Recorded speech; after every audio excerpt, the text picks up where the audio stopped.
আলু বখরা ইনপুট করে আপনার আফগানিস্তান থেকে আসে, তাই এগুলোর 10 কেজি কার্টুন আসে।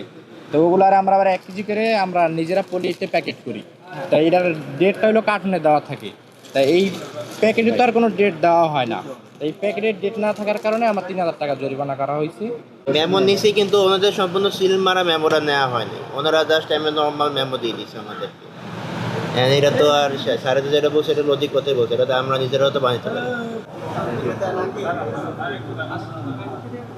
আজকে আমাদের কাউরন বাজার এলাকায় নিয়মিত বাজার মনিটরিংয়ের অংশ হিসাবে র্যাব 2-এর আভিযানিক দলের সাথে আমরা একটি মোবাইল কোর্টের অভিযান পরিচালনা করি। এই অভিযানের মূল উদ্দেশ্য ছিল রমজানে দ্রব্যমূল্য স্থিতিশীল রাখা, ভেজাল দ্রব্যের যে অবাধ বিস্তৃতি সেটা রোধ করা এবং একই সাথে যারা বিক্রেতা রয়েছেন তাদেরকে সচেতন করা যাতে তারা এই রমজান মাসে ভোক্তাকে অতিরিক্ত বা মেয়াদোত্তীর্ণ বা এই ধরনের পণ্য দিয়ে ভোক্তাকে বিব্রতকর পরিস্থিতির মধ্যে না ফেলেন।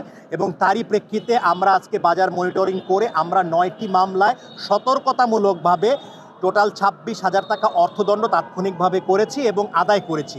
এটা একটি সতর্কতামূলক অভিযান ছিল, মূলত আমরা সচেতন করার জন্যই আজকে এসেছি।